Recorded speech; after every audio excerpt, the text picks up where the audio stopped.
We are here for the next video of ancient history related to Bihar. तो Bihar PCS के लिए है ये. हमने अशोका से पहले तक सब खत्म कर लिया था पढ़ के, आजीविका related to Bindusar and Chandragupta Maurya. तब हम अशोका को देखेंगे. अशोका को डिटेल में देखेंगे. सबसे पहली बात कि अशोका का रेन कब से कब तक था. 272 बीसी से 332 बीसी तक. वॉर ऑफ सक्सेशन लिखा हुआ है यहाँ पे, war of succession for 4 years after Bindusara's death. बिंदुस डेथ मतलब कि बिंदुसार की डेथ के बाद. तो सबसे इंटरेस्टिंग बात अशोका के रेन में ये है कि अशोका यहाँ पे आपको 272 बीसी दिख रहा होगा ना. 272 बीसी में बिंदुसार की डेथ हो गई थी. इसके जो पिताजी है बिंदुसार की डेथ हो गई थी, लेकिन फिर भी इनको राज तो मिला, पर इनका राज्यभिषेक नहीं हुआ था, क्योंकि इनके जो बहुत सारे भाई थे ये सब लड़ रहे थे कि नहीं मुझे भी राज चाहिए, मुझे राजा बनना है, मुझे राजा बनना है. तो अशोक कहा जाता है कि अशोका ने अपने सैकड़ों भाइयों को मार के ये राजगद्दी ली है. 272 बीसी में इसके पापा मर गए थे, इसको राज मिला, लेकिन 268 बीसी में इनकी क्राउनिंग हुई है, जिसको बोला जाता है कि राज्य अभिषेक जो होता है 268 बीसी में हुई है. वॉर विद कलिंगा 260, और उसके बाद जस्ट इसके 8 साल बाद ही इनका वॉर हो गया था 268 में कलिंगा के साथ. जिसके बाद आपको पता है कि अशोका का हृदय परिवर्तन हो गया था, अशोका का मन बदल गया था. वो लड़ाई के चीज़ को छोड़ के वो पीस की तरफ बढ़ रहा था, अहिंसा की तरफ बढ़ रहा था. आगे देखेंगे कि क्या है इम्ब्रेस बुद्धिज्म. उन्होंने क्या लिखा हुआ है कि क्यों उनका ध्यान जो है शांति की तरफ, अहिंसा की तरफ जा रहा था, क्योंकि इस जो लड़ाई हुई थी ना कलिंगा के साथ, इसको बहुत भयंकर लड़ाई कहते हैं. 1 लाख सोल्जर्स टोटल मरे थे इसमें, लगभग, टोटल तो नहीं लगभग, लेकिन उसमें से 10,000 अशोका के भी मैन थे. एज मैन मतलब कि अशोका का मैन, अशोका के आदमी थे 10,000 1 लाख में से. और अच्छी बात है कि देखो 90,000 उसके लोग नहीं मरे थे, तो अशोका काफ़ी ब्रेव राजा थे, तो हम जानते हैं. इसके लिए उन्होंने बुद्धिज्म को अपना लिया. हम एक रिवीजन कर लेते हैं कि चंद्रगुप्त मौर्य जो इनके दादाजी थे, इन्होंने क्या अपनाई थी, इन्होंने कौन से धर्म को अपनाया था. देन इसके बाद पापा थे बिंदुसार, इन्होंने क्या अपनाया, और अशोका, ए से अशोका ने किसने अपनाया. तो मैंने इसको इस तरह से याद किया, जिसका नाम ए से है उसने बी वाले को अपनाया, मतलब कि अशोका ने बुद्धिज्म को अपनाया. जिसका नाम बी से है उन्होंने ए वाले को अपनाया, मतलब जिसका नाम बिंदुसार है उसने आजीविका अपनाई है. ए से आजीविका है ना, और जिसका सी है ये तो अलग है. ए भी अगर आपको याद रहता है ना, ए फॉर अशोका ने बी से बुद्धिज्म अपनाया है. बी फॉर बिंदुसार ने ए से आजीविका अपनाई है. याद करना काफ़ी कॉम्प्लिकेट हो सकता है, एग्जाम में कंफ्यूज कर सकते हैं, बट इस तरह से आप इसको बहुत इजीली याद कर पाएंगे. और तीसरा बच गया चंद्रगुप्त मौर्य, जिन्होंने क्या बच गया, आजीविका खत्म, बुद्धिज्म खत्म, तो इन्होंने जैनिज्म अपनाया था. क्योंकि हम सभी जानते हैं कि चंद्रगुप्त मौर्य और भद्रबाहु कर्नाटका के एक पर्वत पर जाके उन्होंने सल्लेखा किया था. सल्लेखान मतलब होता है कि फास्ट अनटू डेथ, जो कि जैनिज्म का एक प्रोसेस है, उनके रिचुअल्स में से एक है.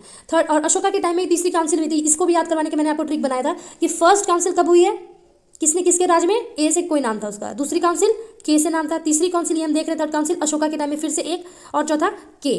तो ए के याद रखेंगे इस तरह से. ए मतलब अजात शत्रु. अब इतना तो याद रखना पड़ेगा कि ए है, ये याद रखना, मतलब कभी कभी हम भूल जाते हैं ना. अजात शत्रु है, के से कालाशोक है, तीसरा अशोका है, चौथा कनिष्क है. तो हम कभी कभी कंफ्यूज हो सकते हैं कि क्या ये पहले किसने करवाया था, बाद में किसने करवाया था. तो ये याद करने का एक अच्छा पैटर्न है. अशोका लास्ट है और कनिष्क लास्ट है, ये याद रखना. कनिष्क ग्रीक रूरल है, इंडो ग्रीक रूरल है, तो लास्ट ही होगा, क्योंकि इससे पहले अजातशत्रु, सबसे पहले अजातशत्रु कौन से, हरियंका डायनेस्टी का था, तो ये सबसे पहले वाले में होगा. तो ये याद करने का एक तरीका, इसको आप हमेशा याद रखें, ए के. This is for Buddhist councils. अब हम देखते हैं अशोका के टाइम में कौन सा बुद्धिस्ट काउंसिल हुआ था. तो ये सबसे पहले हुआ कहाँ था, पाटलिपुत्र में. अब पहला वाला मैंने भी आपको बताया कि अजातशत्रु ने करवाया था, कहाँ पे करवाया था, ये भी इंपॉर्टेंट है. पहला जो बिहार की कैपिटल थी ना सबसे पहले मगध की, वहीं पे हुआ था पहला, राजगीर में. दूसरा कहाँ हुआ था, दूसरा किसने करवाया था, अभी मैंने आपको बताया कैसे होगा कोई, ए के.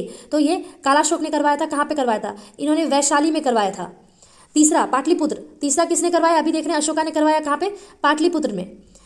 और अब ये आ गया कि अंडर मोगलीपुत्र टिशा. ठीक है, अशोका ने किसके अंदर करवाया, मोगलीपुत्र टिशा. तो आप बताइए कि कालाशोक ने जो करवाया था वैशाली में, वो किसके अंदर करवाया था, और राजगीर में जो करवाया था वो किसके अंदर. तो सबसे पहले जो अजातशत्रु ने करवाया था ना राजगीर में, उनका नाम था, उन्होंने जिसके अंदर करवाया था उसका नाम है महाकसप्पा. ठीक है, पहला वाला जो करवाया महाकसप्पा. दूसरा वाला किसने करवाया था, सबकामी ने करवाया था. तो इस तरह से हर चीज़ पहले. उसके बाद डेट्स, सबसे पहला वाला कब हुआ था, तो जब अशोका मरे थे ना, अजातशत्रु के रेन में मरे थे 483 बीसी में, तभी हुआ था. दूसरा वाला जस्ट इसके 100 साल बाद हो गया.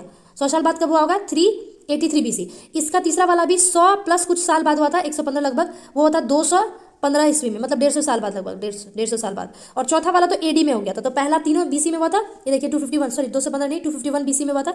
और जो तीसरा वाला है वो एडी में हो गया था. तो एडी में वो शायद 215 एडी में हुआ था. और इसमें क्या हुआ था, क्लासिफिकेशन ऑफ पिटाकास. तो पहले वाले काउंसिल में भी कुछ इंपॉर्टेंट चीज़ हुई थी. जो बुद्धिज्म के किताब थे वो 2 पार्ट में बढ़ गए थे, विनय पिटक में और धम्म पिटक में. ये याद रखेंगे. दूसरे वाले में कुछ भी इंपॉर्टेंट नहीं हुआ था, और तीसरे वाले में ये हुआ था, classification of canonical pitakas. Then next है आगे अशोकास एडिक्ट्स. एडिक्ट सही है, sorry for miss writing.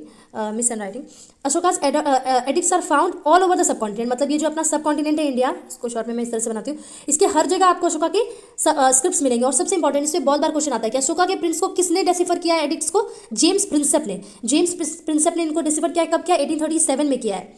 Ashoka के स्क्रिप्ट्स की अगर बात करें तो मेजर रॉक एडिक्ट्स में इनके मेजर रॉक एडिक्ट्स है, ये मेनली हाईवेज के पास मिले हैं, ठीक है? कहाँ मिले हैं? रोड्स के और हाईवेज के पास मिले हैं, बड़े बड़े शहरों में मिले हैं। हालांकि छोटे गाँव में भी थोड़ा बहुत है, लेकिन मेन जो है ये मेन रोड के आसपास ही मिले हैं। आगे की इंस्क्रिप्शंस आ रही, कौन से भाषा में इनकी इंस्क्रिप्शंस मिली है? तो सिर्फ एक भाषा में नहीं मिली है। प्रकृत जो कि नॉर्थ ईस्ट का लैंग्वेज है, अगर इस तरह से इंडिया को देखें तो यहाँ पे प्रकृत था जो कि ब्राह्मी स्क्रिप्ट में लिखा जाता था। यहाँ पे जो प्रकृत था उसको खरोस्ती स्क्रिप्ट में लिखा जाता था, क्योंकि खरोस्ती हम जानते हैं ग्रीक स्क्रिप्ट है, तो इधर से ही ग्रीक इन्वेजन हुआ था। तो ये नॉर्थ ईस्ट वाला, नॉर्थ वेस्ट वाला जो पार्ट है हमारा, यहाँ पे ग्रीक्स का ज़्यादा इन्फ्लुएंस था, तो ये वाला खरोस्ती स्क्रिप्ट में है। देन ग्रीक लैंग्वेज में भी इनका स्क्रिप्ट मिला है, इन एडिक्ट्स। अरेबिक लैंग्वेज में भी मिला है। आगे कि कितने मेजर रॉक एडिक्ट्स हैं? तो मेजर 14 रॉक एडिक्ट्स हैं, लेकिन उसमें से अगर बोले कि कलिंगा के बारे में, कलिंगा का जो वॉर है उसके बारे में कौन से 2 एडिक्ट्स बताता है, तो ये 15 और 16 बताता है वॉर के बारे में। आगे हम देखेंगे major rock edicts in towns. ये मैंने पहले भी आपको बता दिया कि मेजर रॉक एडिक्ट्स टाउन में मिले हैं। ये देखिए मैंने रोड बनाया है सिंबल के लिए ताकि मुझे याद रहे। तो ये जो रोड है इसी के बगल में ज़्यादातर मिले हैं, इन लॉन्ग रोड्स में, शहरों में ज़्यादा मिला है। माइनर वाले जो है, मेजर वाले की बात की मैंने, मेजर रॉक एडिक्ट्स कहाँ मिले हैं? रोड्स में, हाईवेज के पास। और माइनर जो है, मामूली जो है, वो मेनली साउथ में मिले हैं। जो छोटे मोटे रॉक एडिक्ट्स हैं वो यहाँ पे मिले हैं और सेंट्रल में मिले हैं, बाकी ये मेन हाईवेज पे मिले हैं। अशोका ही पढ़ रहे हैं, तो अशोका में आगे ये है कि माइनर पिलर्स, अगर माइनर पिलर इंस्क्रिप्शंस की बात करें तो minor pillar inscriptions and caves inscriptions are near Barabar hills. तो बराबर हिल्स जो कि तभी गया में था, बट अभी ये जहानाबाद में आता है, ये याद रखें। तो बुक में दोनों ही दिया रहता है, कहीं गया कहीं जहानाबाद, तो अभी जहानाबाद में ये आता है बराबर हिल्स। तो इसके पास भी माइनर पिलर्स मिले हैं और केव्स इंस्क्रिप्शंस भी मिले हैं। आगे की मेजर जो 6 रॉक एडिक्ट्स इनके, ये कहाँ पे हैं? 2 यूपी में है, मेरठ यूपी, कौशाम्बी यूपी, 3 बिहार में, लौरिया अरेराज जो कि आपका ईस्ट चंपारण में है, लौरिया नंदरगढ़ जो कि वेस्ट चंपारण में है, रामपुर जो कि वेस्ट चंपारण में, ठीक है? तो 3 जगह बिहार में मिले इनके रॉक एडिक्ट्स, और आगे एक और है, टोपड़ा पंजाब में भी मिला है।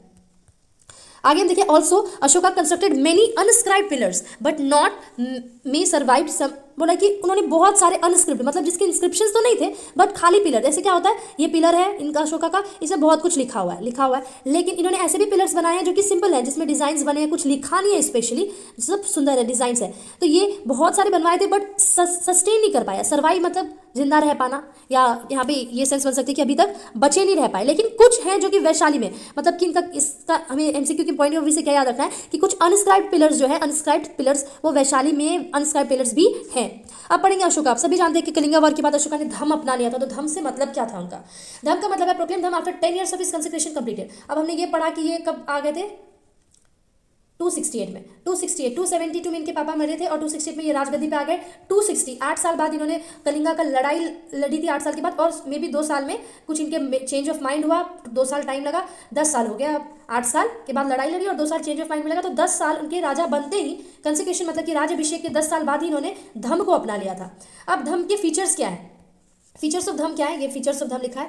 प्रोहिबिशन, कुछ फीचर्स हैं, ये देखिए, अगर आप ऐसे पूरा एक बार में देखें तो ये 6 फीचर्स हैं धम के। ओके, दिस इज, ये 6 फीचर्स हैं धम के। फीचर्स में क्या क्या? सबसे पहले प्रोहिबिशन। प्रोहिबिशन तो किस चीज़ से प्रोहिबिशन होगा? प्रोहिबिशन मतलब होता है रोकना अपने आप को, किस किस चीज़ों पे आपको रुक जाना है, नहीं करना है। एनिमल सेक्रीफाइस नहीं करना है, बलि जो देते हैं हम जानवरों की नहीं देना है। फेस्टिव गैदरिंग, बेवजह शादी में 1500 लोगों को बुला के खाना खिलाने की जरूरत नहीं है 2100 लोगों को। नो, दिस इज रॉन्ग, ये गलत खर्च है। फेस्टिव मतलब कि जो पर्व वगैरह होता है, त्यौहार होता है, इसमें जो गैदरिंग्स होती हैं, या फिर मान लो कि कोई मेला लगा, इसमें 1.5 लाख लोग जमा हो गए, तो ये नहीं करना है, ये गलत पैसा है, इस पर खर्च नहीं करना है। नेक्स्ट है एक्सपेंसिव रिचुअल्स, जो महंगी महंगी शादी, बेवजह शादी में 1.5 करोड़ का खर्चा, ये नहीं करना है। मीनिंगलेस सेरेमनीज, मीनिंगलेस मतलब कोई मतलब ही नहीं है, आज जन्मदिन है, आज हम केक काटेंगे, तो क्या ये सब तो अंग्रेजों का दिया गया है, हमारे यहाँ तो कोई जन्मदिन नहीं होता है, क्योंकि ये हमारे हिसाब से है नहीं। अगर हम इंडियन कैलेंडर से देखें तो हमारा बर्थ हर एक ही डेट पे नहीं है। अगर 8 जुलाई को मेरा बर्थडे है तो जरूरी नहीं अगले साल ये 8 जुलाई को ही मेरा बर्थडे है। अगर हिंदी कैलेंडर के हिसाब से देखेंगे ये 8 जुलाई को और महीना होगा।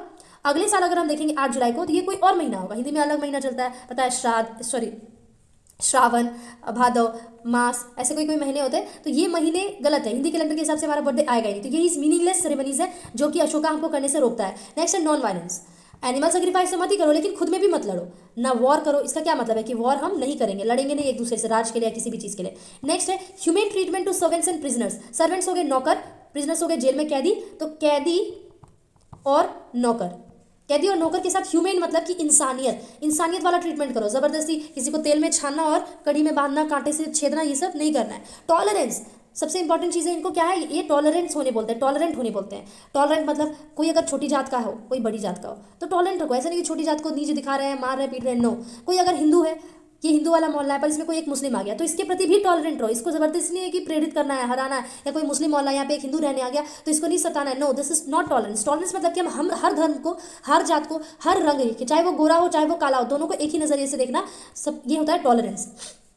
नेक्स्ट है धम घोष इंस्टीड ऑफ भेड़ घोष। ये भेड़ घोष को लिख के मैंने काट दिया है, मतलब कि भेड़ घोष नहीं करना है, करना क्या है, धम घोष। और ये एरो जो मैंने बनाया इसका मतलब है ये करना है, भेड़ घोष नहीं करना है, धम घोष करना है। भेड़ घोष मतलब साउंड ऑफ वॉर ड्रम्स। अब हम वॉर, पता है वॉर शुरू होने से पहले ऐसे तबला बजता है, डम डम डम डम डम डम डम डम, तब वॉर शुरू हो जाती है। तो ये वॉर ड्रम्स है, वॉर ड्रम्स नहीं बजाएंगे हम, क्या बजाएंगे, साउंड ऑफ पीस, शांति का धुन बजाएंगे।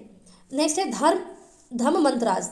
धम मंत्राज होता है कि जो धम जो अशोका का धम है बुद्धिज्म का, इसको जो स्प्रेड करे, जो महामंत्यास, धम महामंत्यास मतलब कि मंत्री होते हैं ना, तो महामंत्री समझ लीजिए, तो धम के लिए भी एक मंत्री रखेंगे हम, उसको महामंत्यास कहेंगे, धम महामंत्यास, ठीक है। नेक्स्ट है मॉडर्न एडमिनिस्ट्रेशन। अब हम इन ब्रीफ देखेंगे, ये हमने अशोका देखा यहाँ तक, ठीक है, अशोका हो गया। अब अशोका हम नहीं देख रहे, अब मौर्यन एडमिनिस्ट्रेशन को ब्रीफ में देखेंगे। अच्छा, मौर्यन का एडमिनिस्ट्रेशन क्या था, तो इसमें सिर्फ अशोका नहीं पढ़ेंगे, चंद्रगुप्त मौर्य, बिंदुसार सब पढ़ेंगे। तो मौर्य का अगर एडमिनिस्ट्रेशन देखें तो ये 4 पार्ट में ये बटा हुआ था, मतलब कि ये मैंने इंडिया बनाया, okay, this is my India. तो इसमें देखेंगे बीच में पाटलिपुत्र आपको दिख रहा है, ये क्या है इसका कैपिटल, लगभग एग्जैक्टली बीच में तो नहीं आता है, पर अगर ऐसे करें तो भी गड़बड़ है। यहाँ पे पाटलिपुत्र आता है, तो ये जो आपको दिख रहा है ना, ये क्रॉस करके मैंने नॉर्थ साउथ बनाया है, मतलब वेस्ट में तोसाली तक, जो कि तोसाली यहाँ पे उड़ीसा के पास आती है, नॉर्थ में तक्षशिला तक जो कि यहाँ पे अफगानिस्तान में था, उज्जैन, वेस्ट में उज्जैन मतलब कि राजस्थान, और नीचे सुवर्णगिरी जो कि कर्नाटका में आता है। तो इतनी दूर इनका क्या जाएगा एडमिनिस्ट्रेशन में। फिर से यहाँ पे मैं बना के दिखाती हूँ। तो अगर हम मुगल मॉडर्न का एडमिनिस्ट्रेशन देखें तो यहाँ पे सबसे पहले इसका क्या था, कैपिटल हो गया। अब नॉर्थ में कहाँ तक गए हैं, ये तक्षशिला तक, यहाँ पे तक्षशिला अफगानिस्तान में। साउथ ईस्ट में कहाँ तक गए हैं, यहाँ पे तोसाली है उड़ीसा में, यहाँ तक। साउथ में कहाँ तक गए हैं, सुवर्णगिरी जो कि कर्नाटका में है, और वेस्ट में कहाँ तक गए हैं, उज्जैन जो कि राजस्थान में है। तो इतना दूर तक फैला हुआ था इनका किंगडम, किसका, मौर्यन का। देन यहाँ पे एक और चीज़ है कि इनके जो हेड होते थे ना, अब राजा तो एक है जो यहाँ बैठा है, यहाँ पे कौन है, यहाँ पे कौन है, यहाँ पे कौन है, तो इन चारों जगह पे कौन बैठेगा, कुमार। यहाँ के हेड को क्या कहते हैं, कुमार कहते हैं। और कुमार के अंदर कौन काम करेंगे, महामंत्रास और काउंसिल ऑफ मिनिस्टर्स। ये COM, अभी भी हम पॉलिटी पढ़ते तो उसमें देखा होगा आपने, काउंसिल ऑफ मिनिस्टर्स को COM लिखते, तो मैंने भी यहाँ पे COM लिखा है, काउंसिल ऑफ मिनिस्टर्स। ये हो गया इनका एडमिनिस्ट्रेशन, इस तरह का था। और क्या बातें आपको पता चलती है मॉडर्न के एडमिनिस्ट्रेशन के बारे में, हमें पता है कि इनका पैटर्नल डिस्पोटिज्म था। पैटर्नल मतलब पितृशाही, पिता, जिसमें बेटे को संपत्ति मिलती है, बेटे को राज्य मिलता है, बेटी को नहीं मिलता है, तो पैटर्नल हो गया। अगर माँ बेटी को मिलता तो मैटरनल होता, वो अगर माँ के नाम पे चलता तो मैटरनल होता, मैट्रीलिनियल, और बेटी को शासन मिल रहा है तो मैटरनल। लेकिन ये पैटर्नल था, मतलब कि बाप बेटे को शासन मिल रहा था। क्यों, किस चीज़ से पता चलता है, ऐसा क्या साक्ष्य मिला जिससे हम ये कह सकते हैं, तो all men are my children. तो अशोका ने क्या कहा है अपने एक इंस्क्रिप्शन में, all men are my children. उन्होंने ये नहीं कहा कि all human are my children, no, ना उन्होंने कहा all women are my children, no, all women भी ना कहा और ह्यूमन भी ना कहा, उन्होंने कहा all men are my children. मतलब कि वो सिर्फ उस टाइम भी बेटे को ज़्यादा माना जाता था।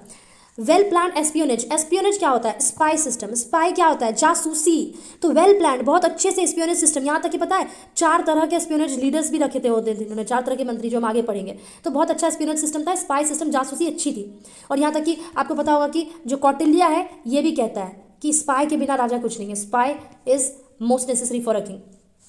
और राजा को अपने बेटे पे भी विश्वास नहीं करना चाहिए, इससे कौटिल्य का कहना था, तभी तो वो इतना कुटीक राजा माना जाता है। मंत्री परिषद, अब मंत्री परिषद में क्या क्या होते थे इनके, जो काउंसिल ऑफ मिनिस्टर्स है, इसमें पुरोहित, मंत्री परिषद में पुरोहित को रखते थे, सेनापति को रखते थे और युवराज को भी रखते थे। यहाँ पे युवराज होगा, ठीक है, this is the thing. Now आगे बढ़ते हैं। आगे क्या है, ऑफिशियल्स। ऑफिशियल्स कितने प्रकार के थे, तो तीर्थास थे, अध्यक्षास थे और अमात्यास थे। मैं पता है इन मिनिस्ट्री को हम ये कहते हैं। सबसे नीचे बॉर्डर में क्या थे, अमात्यास जो कि बहुत सारे थे, उसके ऊपर अध्यक्षास है, उसके ऊपर तीर्थास थे।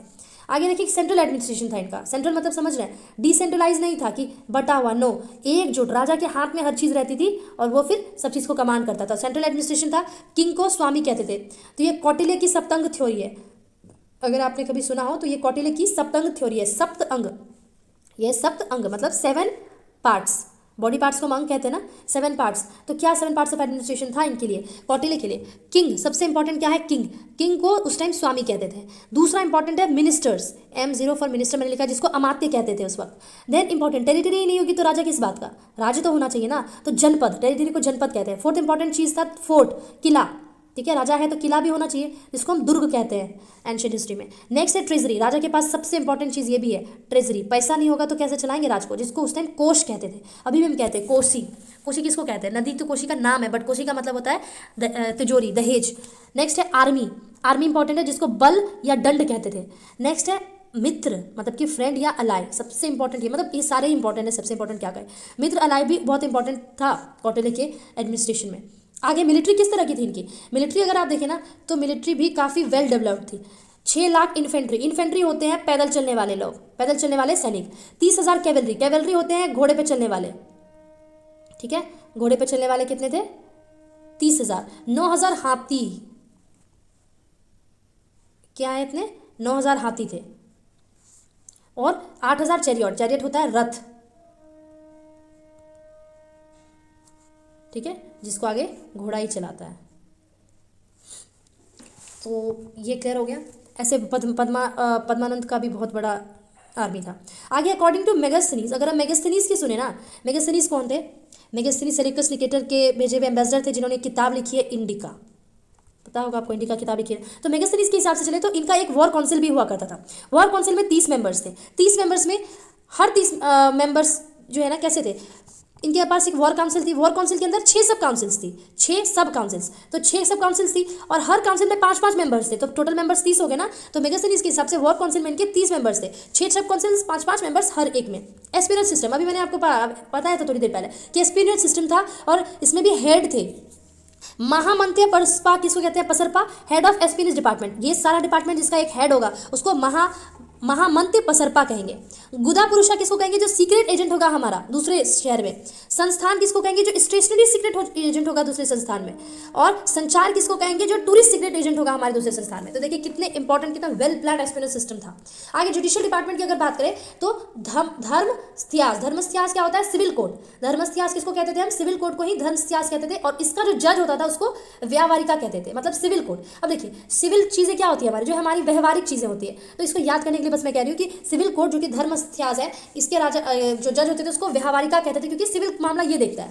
कंटक शोधनाज, कंटक शोधनाज हम लोग क्रिमिनल कोड को कहते थे, और इसके जज को क्या कहेंगे, प्रदेश था, ठीक है। और एक सुप्रीम कोर्ट भी था, सुप्रीम कोर्ट का जो CJI होते हैं ना आज हमारे, तो सुप्रीम कोर्ट के जो जज थे उसको धर्म अधिकरण कहते थे। धर्म अधिकरण, धर्म का अधिकरण करते थे, इसलिए धर्म अधिकारिण कहते थे उनको। नेक्स्ट है प्रोविंस। आपने देखा होगा चंद्रगुप्त, अभी शुरू में जब हमने पढ़ा था तो चारों तरफ फैला हुआ था मौर्य एडमिनिस्ट्रेशन। यहाँ पे तक्षशिला और ये आपका उज्जैन, यहाँ पे सुवर्णगिरी, यहाँ पे तोसाली। लेकिन आपको भी पता है कि अशोका ने वो कर दिया था जो शायद उसके पूर्वज नहीं कर पाए, मतलब कि यहाँ पे जो कलिंगा एम्पायर है इस पे भी कब्जा कर लिया। इसीलिए अशोका के टाइम में आप देखोगे तो इनका जो एम्पायर है ये 5 पार्ट्स में बचा हुआ है, मतलब इनके 5 सेंटर्स थे। उस टाइम 4 ही सेंटर हुआ करते थे, अभी 5 सेंटर है। उत्तरापथ कहते थे हम तक्षशिला को, जो अभी हमने आपको दिखाया अफगानिस्तान में पड़ता है। अवंती पथ कहते हैं हम उज्जैन को, जो कि राजस्थान में पड़ता है। दक्षिणा पथ हम कहेंगे सुवर्णगिरी को, जो कर्नाटका में पड़ता है। प्रचय पथ कहेंगे कलिंगा को, ये वाला अशोका ने जीता था, जिसका कैपिटल उन्होंने तोशाली रखी है। और यहाँ पे ये भी लिखा हुआ है एडेड बाय ड्यूरिंग अशोका, ठीक है, यहाँ आपको देखने को मिलेगा। एक सेकेंड, ये डिस्टर्ब कर रहा है ना, इसको इधर रखती हूँ मैं। यहाँ पे एडेड बाय अशोका यहाँ पे लिखा है, अगर आप, जब मैं इसको रिमूव करूँगी तब देख लेना, देखिए, है ना। नेक्स्ट है ये एक तो अपना मगध है, मगध पाटलिपुत्र, ये क्या था, सेंटर था। नेक्स्ट है इसी में हम आगे पढ़ेंगे अशोका या चंद्रगुप्त मौर्य किंगडम का, मौर्य एडमिनिस्ट्रेशन का इकोनॉमी कैसा था। मौर्य एडमिनिस्ट्रेशन की इकोनॉमी की अगर बात करें तो किंग्स के अपने जमीन को ये लोग क्राउन लैंड कहते थे, मतलब कि सीता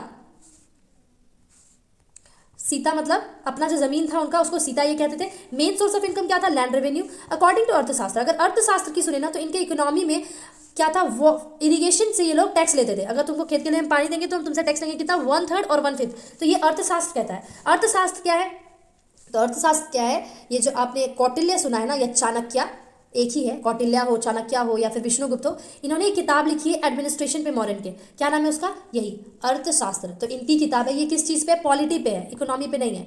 पॉलिटी पे कहेंगे या पॉलिटिकल एडमिनिस्ट्रेशन पे कहेंगे। According to Rummindei inscription, तो रूमी देव इंस्क्रिप्शन है उसमें वो बताता है कि नहीं, ये जो लोग हैं ना, ये 1/8 ऑफ लैंड पे करते थे एज अ टैक्स, ठीक है। तो रूमीदेव के हिसाब से। सुदर्शन लेक की बात करें, सुदर्शन लेक हमने पहले भी पढ़ा है। किसने बनवाया था सुदर्शन लेक? तो चंद्रगुप्त के टाइम में बनाया गया था। चंद्रगुप्त मौर्य के टाइम में उनका एक गवर्नर था, ये Pushyagupta. Sudarshan lake on river Girnar, तो क्या इंपॉर्टेंट है, हमेशा पूछता है किसने बनवाया, किसने रिपेयर करवाया। अब ये भी पूछ सकता है बदल के कि आखिर किस नदी पे बनवाया था? गिरनार नदी। कहाँ पे? सौराष्ट्र। सौराष्ट्र कहाँ है? अभी गुजरात में। गुजरात में सौराष्ट्र है, तो गुजरात में है ये गिरनार नदी, उस पर ये सुदर्शन लेक बना हुआ है। किसके टाइम में बना था? चंद्रगुप्त मौर्य के टाइम में बना था। किसने बनवाया था? पुष्यगुप्त गवर्नर ने बनाया था। इसी का बहुत बार एक इंस्क्रिप्शन होता है, हाथी गुम्फा इंस्क्रिप्शन, उसमें लिखा हुआ था कि इसका रिपेयर किसने करवाया। तो हम बाद में पढ़ेंगे ताकि आप कंफ्यूज ना हो जाए। वाणिक पथ, वाणिक पथ किसे कहते हैं? ट्रेड रूट्स, आपको भी पता होगा। ये है अपना इंडिया, यहाँ पे था अपना पटना। तो ये वाणिक पथ कहाँ से कहाँ जा रहा है? श्रवस्ती टू प्रतिष्ठान, श्रवस्ती टू राजगीर, ये राजगीर भी एक है यहीं पे। तक्षशिला टू पाटलिपुत्र, तक्षशिला कहाँ था? यहाँ देखिए ये रोड है। एक आपने पढ़ा होगा पेशावर से बांग्लादेश में यहाँ तक एक रोड है जिसको ग्रैंड ट्रंक रोड कहते हैं। हमारे यहाँ ये इतना ही बचा है, तो बांग्लादेश तो हमारे अंदर है ना, पेशावर है। तो हम दिल्ली टू यहाँ हावड़ा को कहते हैं, ये वाला दिल्ली तो इलाहाबाद या हावड़ा कुछ है, ये ग्रैंड ट्रंक रोड इतना ही बचा है हमारे यहाँ। ये आगे लिखा होगा कि ग्रैंड ट्रंक को किसने बनाया था? Grand trunk road Sher Shah Suri ने। SSS मतलब शेर शाह शूरी। नेक्स्ट है करेंसी। करेंसी की अगर बात करें तो मॉडर्न टाइम में क्या करेंसी थी? मॉडर्न टाइम में जो सिल्वर कॉइन चलता था ना, उसको करसा पाना या पाना कहते थे। तो हो सकता है कि सिल्वर कॉइन को ही अलग टाइम में कुछ और कहते हो। ये करसा पाना सिल्वर सिर्फ मॉडर्न टाइम में इसको कहते थे। कॉपर कॉइन को मॉडर्न टाइम में मशका कहते थे, और गोल्ड कॉइन को हम निक्शा कहते थे। ये गुप्ता के मौर्य के टाइम का नाम है, गुप्ता के टाइम में बदल गया था नाम। टैक्स की बात करें तो बहुत सारे तरह के लोग टैक्स लेते थे, और टैक्स याद करना पड़ेगा कि कितने, देखिए कितने टैक्स हैं। ये सारे किसी न किसी ट्रिक से आपको याद करने पड़ेंगे। ये सारे क्या है? टैक्स है जो उस टाइम में मॉडर्न के टाइम में लिया जाता था। ये हमारे बुक में अवेलेबल है, इससे मैंने लिखा था, नोट्स भी बनाया था और याद भी किया था। सबसे पहले पिंडाकर। पिंडकर किसको कहेंगे? Tax in kind. पिंड याद कर लीजिए, पिंड मतलब पिंडदान होता है, पर यहाँ पे काइंड। पिंडदान क्या है? काइंड का है, बहुत ही काइंडनेस का काम है ना। तो पिंडदान टैक्स इन काइंड, इस तरह से याद रखते हैं। भाग, अब भाग किस चीज़ का होता है? एक भाग जमीन हमको दे दो ठाकुर, तो लैंड टैक्स। भाग किस चीज़ में देते थे? लैंड टैक्स में। प्रक्रिया, प्रक्रिया क्या होती है? रॉयल्टी। प्रक्रिया, अब जो भी प्रोसेस होता है ना, वो बड़े लोगों का काम है। रॉयल्टी, रॉयल्टी है ये प्रक्रिया, और कुछ नहीं है। बहुत सारे प्रोसीजर्स होते हैं, ये सब किसका काम है? रॉयल्टी का काम है। सेना भक्त, सेना भक्त वो कहते थे, अगर मान लीजिए ये एक विलेज है यहाँ पे, और सेना यहाँ से निकली है राजा की, अब इनको इस विलेज से गुजर के कहीं जाना है बांग्लादेश, तो जब ये सेना यहाँ से गुजरेगी ना, तो इन लोगों को अपनी मर्जी से वॉलंटरी सेना को कुछ देना पड़ेगा, खिलाना पिलाना जो भी ये देना चाहिए अपनी मर्जी से। इसी को सेना भक्त कहते हैं। बाय पब्लिक, यहाँ क्या लिखा है मैंने? By public to passing by army, अगर आर्मी गुजर रही है तो आपको कुछ देना पड़ेगा। उसके बाद हिरण्य। हिरण्य क्या होता है? In cash. हिरण्य का मतलब होता है कि टैक्स इन कैश। कैसे याद करेंगे? हिरन, हिरन मतलब डियर। हिरन का इंग्लिश क्या होता है? डियर। और सबसे ज़्यादा डियर आपको क्या होता है? कैश। कैश टू डियर हमारा मतलब डियर मतलब तो हिरन होता है, लेकिन एक और डियर होता है, DEAR। डियर मतलब क्या होता है? हमें सबसे ज़्यादा प्यारा। कौन है हमें सबसे ज़्यादा प्यारा? Cash, dollar, rupees. तो हिरन भी क्या होगा? Tax in cash. नेक्स्ट है प्रणय। प्रणय गिफ्ट ऑफ एक्सपेक्शन, आप किसी से प्रणय कर रहे हैं, प्राणायाम नहीं है ये, प्रणय है। तो अफेक्शन, गिफ्ट ऑफ अफेक्शन को प्रणय कहते थे। कर क्या होता है? Tax in cash. फिर से हिरन और कर, हिरन कर, हिरन क्या करता है? टैक्स कैश में देता है। परस्वम, पर्स में आप क्या रखते हैं? सरचार्ज। पर्स में क्या रखते हैं? सरचार्ज। परिघ, परिघ का मतलब ही होता है, परिधि आपने सुना होगा, ठीक है, परिधि से हम रिलेट कर सकते हैं परिघ को। परिधि होता है बाउंड्री, और आप अगर इस बाउंड्री में एंटर कर रहे हो, चाहते हो कि आपकी मोनोपोली हो जाए, ठीक है, तो परिघ, परिघ मतलब मोनोपोली टैक्स। नेक्स्ट है प्रवेश, आपको प्रवेश करना है कहीं पे तो इंपोर्ट ड्यूटी देनी पड़ेगी, तो वही होता है प्रवेश मतलब इंपोर्ट ड्यूटी। वर्तनी, वर्तनी के बगल में मैंने क्या बनाया? रोड, मतलब कि ये है रोड टैक्स। आगे है प्रतिकर, लैंड टैक्स। तो इससे पहले बताइए हमने एक और लैंड टैक्स पढ़ा है, तो वो था भाग। इस तरह से हम याद कर सकते हैं कि भाग जो है वही प्रतिकर है। भाग प्रतिकर मतलब लैंड। लास्ट है शुल्क, शुल्क मतलब कस्टम। कस्टम ड्यूटी देते हैं ना अभी हम, तो उस टाइम भी कस्टम ड्यूटी, जो हम एक्सपोर्ट पे कस्टम ड्यूटी देते हैं, इनकम इंपोर्ट पे एक्साइज ड्यूटी देते हैं, तो ये कस्टम शुल्क है। जब हम बाहर को सामान भेज रहे हैं तो हमको शुल्क दे के भेजना पड़ेगा, बेचना पड़ेगा। आगे मॉडर्न आर्ट पढ़ेंगे, तो मॉडर्न के टाइम में कुछ आर्ट भी तो होगा। तो आर्ट क्या क्या थे मॉडर्न के टाइम में? तो सबसे पहले pillars and sculptures, pillars and sculptures, stupas, caves, palaces. आगे पिलर्स, पिलर्स की अगर बात करें, Ashokan pillars are of two types, दो तरह के पिलर्स होते थे अशोका के टाइम में। कौन कौन से दो टाइप के, एक तो होता था रेड वाइट सैंडस्टोन से बना हुआ पिलर, जिसको मथुरा का मिट्टी है, ये मथुरा वाला मिट्टी है तो इस तरह से बना हुआ था वो रेड वाइट। दूसरा जो बना हुआ था पिलर वो वाराणसी चुनर का बना हुआ था, वाराणसी चुनर का, तो वो किस कलर का होता था, ग्रे एंड सैंडस्टोन। तो कौन से दो तरह के पिलर्स मिले अशोका के टाइम में, एक तो रेड वाइट सैंडस्टोन, एक ग्रे सैंडस्टोन। तो ये मैंने इसलिए कलर भी इसका इस तरह से बनाया कि मुझे याद रहे, रेड एंड व्हाइट कलर मैंने इसमें डाल दिया ताकि मुझे याद रहेगा। आगे ये पढ़ेंगे, वाराणसी हो गया, वाराणसी ग्रे सैंडस्टोन, तो ये सैंडस्टोन की इमेज है, ये सैंडस्टोन की इमेज है। वाराणसी में क्या होता है, ग्रे सैंडस्टोन यूज हुआ होता है। रिकॉर्डिंग अचानक से रुक गई थी, सॉरी फॉर दैट कि अचानक से रुक गई वो बीच में। तो अब हम इसको कंटिन्यू कर रहे हैं इसी को नेक्स्ट वीडियो में। तो इसमें क्या हुआ था, सबसे पहले हमने देख लिया कि दो तरह के अशोका के पिलर्स होते हैं, एक ग्रे सैंडस्टोन से, एक रेड वाइट सैंडस्टोन से, रेड वाइट और दूसरा ग्रे। अब हम देखेंगे कि और क्या डिफरेंसेस हैं इसमें। अगर हम बात करें कि लौरिया नंदनगढ़ की जो पिलर्स है वो कैसे है, तो इसमें मैंने एक ही सेट बनाया है, शेर दिख रहा है आपको, लायन, एक ही शेर है। हम कैसे याद रखें कि एक ही शेर कहाँ पे होगा, देखिए सांची स्तूपा में 4 शेर है, मैंने 4 शेर बनाया, 1 2 3 4, ठीक है, 4 शेर बनाए यहाँ पे, लेकिन यहाँ पे एक ही शेर बनाया। तो नंदनगढ़, आप एक बताइए, नंदन कौशल्या नंदन कितने थे, एक ही थे, राम, यशोदा नंदन कितने थे, एक ही थे, कृष्णा। तो इसी तरह लौरिया नंदनगढ़ का जो है ना पिलर, उसमें एक ही शेर है। और यहाँ पे आपको जो दिखेगा इसका, यहाँ पे कैपिटल रीजन जो कहते हैं, इसमें ब्रह्मगिरी गीज दिखेगा आपको। तो ये लौरिया नंदनगढ़ के पिलर की पिक्चोरियल इमेज है, क्योंकि मैंने वहाँ पे बुक में पूरे नोट्स में यही चीज़ को दिया हुआ था एक पैराग्राफ में, बट मैंने इसको पिक्चर बना लिया क्योंकि ये मेरे दिमाग में रहेगा। पिक्चोरियल मेमोरी ज़्यादा लॉन्ग लास्टिंग होती है, ये मेमोरी नहीं जाएगी जल्दी। आगे हम देखेंगे सांची स्तूपा। सांची स्तूपा में कितना है, 4 शेर है। आपको दिखता होगा जब भी हम देखते हैं ना, जो हमारे नेशनल एंथम में भी यहीं से लिया गया है इसको। तो यहाँ पे एक शेर दिखता है, एक शेर की मुंह इधर होती है, एक शेर का मुंह इधर होता है, एक शेर पीछे होता है जो हमें नहीं दिखता है 2D इमेज में। तो टोटल कितने शेर हैं, 1 2 3 4। तो 4 शेर किसमें, सांची सारनाथ वाले में, सारनाथ की सांची स्तंभ में। आगे संत किस्सा में जो है ना पिलर, उसमें एक एलिफेंट को दिखाया गया है, रामपुर में जो है उसको एक बुल को दिखाया गया उस पर। आगे एक और बात है कि स्कल्पचर्स पढ़ रहे हैं अभी, पिलर्स एंड स्कल्पचर्स। तो ये एक स्कल्पचर है, मतलब कि स्टैचू छोटी सी, यक्षिनी की स्टैचू कहाँ पे मिली है, पटना में। और ये इसको भगवान और भगवती माना जाता है, मटीरियल प्लेंटी का, मतलब ये आपको बहुत अनधन देंगे। आगे स्तूपा पढ़ेंगे हम, स्तूपा क्या होता है, सबसे पहले स्तूपा की एक इमेज देखते हैं। तो ये ऐसे उठा हुआ डोम का स्ट्रक्चर होता है, नीचे एक इसके बेस भी होती है जो कि मजबूत पत्थर की होती है, ये बेस है, ये डोम है। यहाँ पे रिलिक्स दफनाया जाता है, कोई भी राख हुआ, किसी का लाश हुआ या कुछ भी, ये दफनाया जाता है मेनली स्तूपा में। और आगे बुद्धा में तो हर बुद्धा के स्तूपा में नहीं है रिलिक्स, बट माना जाता है कि है, कुछ कुछ डाल देते हैं वो। एक और चीज़ होती है यहाँ पे रेलिंग, ठीक है, रेलिंग होती है बीच में कहीं पे, यहाँ पे सीढ़ी होती है जाने के ऊपर, यहाँ पे सीढ़ी होती है, स्टेयर्स। तो ये रेलिंग क्यों होता है, ताकि हम इसके चक्कर लगा सके स्तूपा के, ठीक है, चक्कर लगाने की यहाँ पे रेलिंग होता है। एक तोमान होता है, यहाँ पे 2 पिलर्स होते हैं, तोमान, जिसको तोमान कहते हैं। तो आप जब ये पढ़ोगे ना सारनाथ वाला जो स्तूपा है, तो डिटेल में इतनी चीज़ें इसमें होंगी और भी कुछ होंगी, जो 8 टोटल पार्ट्स होते हैं इसके। तो ये मेन है जो हमें याद रहना चाहिए। बाकी अशोका की बात करते हैं, उन्होंने 84,000 स्तूपा बनाए। अब बताओ, हर स्तूपा में अशोका का रिलिक्स तो नहीं होता होगा, बट रखते हैं, जो भी स्तूपा बनाते हैं वहाँ रखना चाहिए। तो 84,000 स्तूपा बनवा दिए इन्होंने। सांची और भोपाल एमपी में बहुत इंपॉर्टेंट वाला है जो सांची का है स्तूपा, वहाँ पे वो सबसे इंपॉर्टेंट है। 77 फीट ऊंचा है और 121 फीट चौड़ाई में है। चौड़ाई ऑब्वियसली ज़्यादा होती है, ये वाली लेंथ ज़्यादा होती है। ये 77 है और ये 121 फीट है। लेकिन ओरिजिनल वाला इतना बड़ा नहीं था जो अशोका ने बनाया था। ये यहाँ पे लिखा हुआ है कि original was not so big. बाद में इसको बड़ा कर दिया गया क्योंकि ऑब्वियसली ये यूनेस्को वर्ल्ड हेरिटेज साइट है। केव्स की बात करें, केव्स क्या होता है, तो गुफा होता है। केव्स क्या होता है, गुफा। अब मान लो कि यहाँ पे बहुत सारा बड़ा पत्थर है, कैसे बनता है गुफा, मान लो ये रॉक है, इसे चट्टान रखा हुआ है यहाँ पे।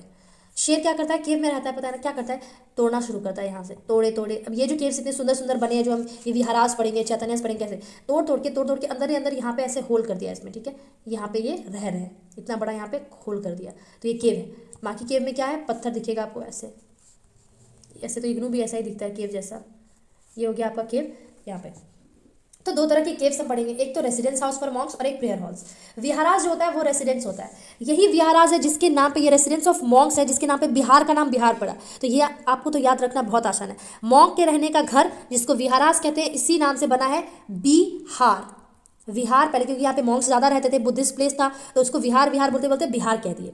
तो अब आपको चैतन्य जो कि एक केव है और दूसरा विहारा जो एक केव है, दोनों में आपको डिफरेंस करने में बहुत आसानी होगी, आई होप। आगे हम देखेंगे कि नागार्जुना हिल्स केव्स है और बाराबर हिल्स केव्स है, दोनों ही जहानाबाद में। आपको पता है, गया काट के मैंने जहानाबाद लिखा है क्योंकि बुक में बहुत जगह गया दिया हुआ है और बहुत जगह जहानाबाद में। पहले गया में ही पड़ता था जहानाबाद नाम एग्जिस्ट नहीं करता था, ये गया से कट के बन गया जहानाबाद। तो अब ये जहानाबाद में आ गई ये दोनों हिल्स। तो नागार्जुना हिल्स केव्स में सिर्फ एक केव्स नहीं, एक ग्रुप ऑफ केव्स को नागार्जुना हिल केव्स बोला गया है। कौन कौन से केव्स दिखेंगे आपको इसमें, गोपी केव्स, वाहतिका केव्स, गोपिका केव्स, वापिका केव्स, ये सब केव्स इसमें है। इंपॉर्टेंट इसलिए है क्योंकि दशरथ, कौन है ये दशरथ जो मैंने लिखा है, अशोका का पोता है ये, ग्रैंडसन, इन्होंने नागार्जुना केव्स को गिफ्ट कर दिया था किसको, आजीविका सेक्ट को, ठीक है, आजीविका सेक्ट को। दूसरा है बराबर हिल केव्स, बराबर हिल्स केव भी ग्रुप ऑफ केव्स है, इसमें लोम ऋषि केव्स है, सुदामा केव्स है, करना केव्स है, देखो ये सब महाभारत वाले नाम है, लोम ऋषि, सुदामा, करना, और यहाँ पे अशोका क्यों लिखा मैंने, क्योंकि ये इस वाले केव्स को अशोका ने गिफ्ट कर दिया था किसको, आजीविका सेक्ट को, ठीक है। इस तरह से हम याद रखेंगे बराबर वाला हिल्स, क्योंकि अशोका, ए से अशोका बी से बराबर, ए से अशोका बी से क्या था, बुद्धिज्म, तो अशोका ने बुद्धिज्म अपनाया, बराबर हिल्स को गिफ्ट कर दिया आजीविका को, और पहले बुद्धिज्म को दिया था, बुद्धिज्म को ही पहले अशोका ने दिया था, बुद्धिस्ट को दिया था, लेकिन बाद में जो इनका पोता है ना दशरथ, इन्होंने आजीविका को दे दिया ये। गोपिका गुहा भवन, गोपिका गुहा भवन क्या है, कहाँ पे है, ये भी आर्ट एंड आर्किटेक्चर से रिलेटेड है। गोपिका गुहा भवन जो है ये दशरथ ने बनवाया है, ठीक है। गोपिका गुहा भवन कहाँ है, दशरथ ने बनवाया है, कहाँ पे है ये मैं भूल रही हूँ, आप गूगल सर्च कर लेना, मैंने लिखना छोड़ दिया यहाँ पे। आगे आगे हम देखेंगे पैलेसेस, मतलब कि जो मॉडर्न टाइम के पैलेसेस थे। पैलेसेस की बात करें तो अकॉर्डिंग टू ग्रीक, अगर हम ग्रीक राइटर्स की माने ना, तो मॉडर्न पीरियड्स के जो बिल्डिंग्स हैं, जो मैग्निफिशेंट बिल्डिंग्स है, ये फाइनेस्ट है, मतलब सबसे फाइन काम किया हुआ है, महीन काम और उत्तम काम किया हुआ है, मैग्निफिशेंट है, मतलब कि बहुत बड़ा है, बड़ा के साथ साथ क्या है, बहुत अट्रैक्टिव है, ऑसम है, ग्रैंडेस्ट मतलब कि फिर से बहुत बड़ा है, एकदम शाही है, होल वर्ल्ड, पूरी दुनिया में सबसे सुंदर, सबसे बड़ा, सबसे खूबसूरत और फाइन पैलेसेस के बारे में ग्रीक राइटर्स क्या कहते हैं। ये ग्रीक राइटर्स की ही व्यू है, तो जरूरी नहीं हो यही सही हो। आगे हम देखेंगे कि कुमारगढ़ पटना में क्या मिला है। कुमारगढ़ पटना में 80 पिलर्ड हॉल मिला है, 80 पिलर्स वाला एक हॉल मिला है जिसमें 80 पिलर्स हैं, और चंद्रगुप्त मौर्य के टाइम का डिजाइन है ये, क्योंकि ये वुड का है। वुड का इसलिए पता चल जाता है ना कि इस एज का होगा, क्योंकि इसके बाद के एज वाले शायद वो पत्थर यूज़ करने लगे हो, स्टोन ब्रिक्स यूज़ करने हो, बंड। तो ये चंद्रगुप्त मौर्य के टाइम का 80 पिलर्ड हॉल, इसको कंपेयर किया गया, इक्वल टू मैंने डाला है, मतलब कि कंपेयर किया गया किसके साथ, 100 पिलर्ड हॉल है डेरियस, डेरियस एक ग्रीक राजा है, उसके टाइम में भी 100 पिलर्ड हॉल मिला है वहाँ का। तो ये इसको कंपेयर कर सकते हैं कि शायद इन दोनों के आर्किटेक्चर्स में कुछ सिमिलैरिटीज़ है।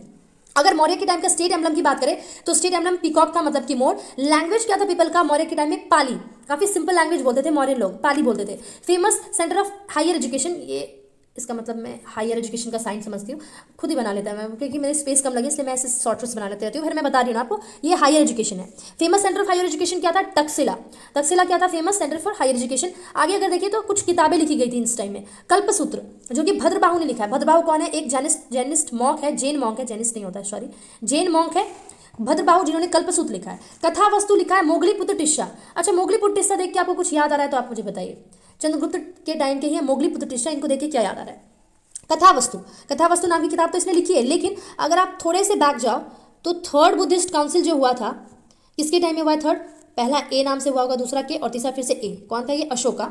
अशोका के टाइम में जो थर्ड काउंसिल हुआ था ना, ये प्रिसाइड किया था इनको मोगलीपुत्र टिस्सा ने, इन्हीं के प्रेसिडेंसी के नीचे हुआ था। और कब हुआ था, तो 251 BC में हुआ था। क्या हुआ था इसमें, तो दो पार्ट्स में बढ़ गए थे इनके, जो भी वो है कैनोनिकल पिताकास, इनकी क्लासिफिकेशन हुई थी इस टाइम में। लेटर मौर्यस की बात करें आगे, लेटर मौर्यस आएंगे, जो मौर्यस के बाद के थे उतने ज़्यादा इंपॉर्टेंट नहीं है, क्योंकि हम ज़्यादा तो पढ़ते नहीं है, थोड़े से हैं। अशोका के डेथ के बाद मौर्य दो पार्ट में बढ़ गया, एक ईस्टर्न पार्ट में, एक वेस्टर्न पार्ट में। ईस्टर्न वाले का अगर ईस्टर्न वेस्टर्न देखें तो इधर और इधर, ईस्टर्न वाले को की कमान दशरथ ने ले ली। दशरथ जो उनका पोता था, जिसने देखा कि इन्होंने केव्स को क्या दिया था, आजीविका को दिया। अब बोलिए जहानाबाद में केव्स है, इनको गिफ्ट किया आजीविका को दशरथ ने, तो इसका मतलब दशरथ ने ईस्ट वाला कमान संभाला होगा तभी ना, इस तरह से हम रिलेट करके याद कर सकते हैं। वेस्टर्न वाला कौन संभाला था, Kunal. Last ruler of Maurya कौन था, Brihadratha last ruler of Maurya. अच्छा, बृहद नाम से कुछ याद आता है आपको, बृहद्रथ बहुत पास में अगर जाए ना, एंशियंट हिस्ट्री की शुरुआत में जब ये महाजनपद शुरू हुआ था तो आपने हरियंका डायनेस्टी सुना होगा। हरियंका डायनेस्टी से पहले बृहद्रथ डायनेस्टी थी एक, मतलब वहाँ भी नाम बृहद्रथ चलता था, इतने साल के बाद यहाँ भी बृहद्रथ नाम चल रहा है, बस मैं ये कह रही हूँ। नेक्स्ट है सुंगा। अब मौर्यन तो खत्म हो गए, आगे सुंगा। पुष्यमित्र सुंग इसके फाउंडर हैं और काफ़ी कट्टर इंसान भी माने जाते हैं, क्योंकि इन्होंने सबसे पहले तो बृहद्रथ को मारा 185 BC में, 185 BC में बृहद्रथ को मारा। इसके बाद पुष्यमित्र सुंग एक ब्राह्मण राजा था, जिसको बिल्कुल भी पसंद नहीं था कि ब्राह्मणिज्म रिवाइव करे। इन्होंने बहुत सारे मॉन्क्स को मारा, बहुत सारे मोनास्ट्रीज को तोड़ा, क्योंकि ये ब्राह्मण था तो ये चाहता था, क्योंकि आपको पता होगा जब जैन और बुद्ध धर्म फैले हैं, जब इनका प्रचार प्रसार हुआ, क्योंकि ये वैश्य और शूद्रा के लिए ज़्यादा फेवरेबल था, क्योंकि ये जात पात को नहीं मानता था, ये सबको बराबर मानते थे बुद्धिज्म और जैनिज्म। लेकिन ब्राह्मण्स को इनसे नुकसान होगा, क्योंकि भैया ये पहले सोसाइटी में सबसे टॉप पे थे, हाईएस्ट थे, भगवान के जस्ट बात थे, ब्रह्मा का ये मुंह कहते हैं अपने आप को ब्रह्मा का, तो इनका तो नुकसान हो रहा था, कोई इनके पास नहीं जाएगा, कोई नहीं, यार लिमिटेड लोग जाएंगे, अब बहुत लोग जो इनके पैर में पड़े रहते थे अब नहीं इनकी सेवा कर रहे हैं। तो इसीलिए पुष्यमित्र शुंग जब आए ना तो ब्राह्मण किंगडम का रिवाइवल हो गया, ठीक है, ब्राह्मणिज्म का रिवाइवल हुआ। और कौन दब गया? बुद्धिज्म दब गया, जैनिज्म दब गया। पुष्यमित्र शुंग का बेटा देखेंगे अग्निमित्र, मतलब इसके बाद के कुछ हीरोज हैं, मतलब हीरोज नहीं कह रहे मैं, सॉरी, कुछ इनके सक्सेसर्स हैं, इसमें से बहुत ज़्यादा इंपॉर्टेंट नहीं, सिर्फ नाम देख लेते हैं। अग्निमित्र, वासुमित्र, वाघमित्र। अग्निमित्र क्यों थोड़ा सा इंपॉर्टेंट हो जाता है? क्योंकि कालिदास की एक रचना है मालविका अग्निमित्र, मालिका अग्निमित्र, इसकी किताब का नाम है मालविका अग्निमित्र। अब देखिए इसके नाम में ही अग्निमित्र आ रहा है, दिख रहा होगा, नाम में ही अग्निमित्र आ रहा है, मतलब ये इस किताब का हीरो कौन है? तो ये अग्निमित्र, जो कि शुंग डायनेस्टी का था। तो ये बात इंपॉर्टेंट है कि ये जो मालविका अग्निमित्र ये किस पे है? तो अग्निमित्र पे। और ये क्या क्या था? तो हीरो था, सॉरी कौन से किंगडम का है? पुष्यमित्र शुंग, तो शुंगा डायनेस्टी का था। कौन सा डायनेस्टी का है? शुंगा।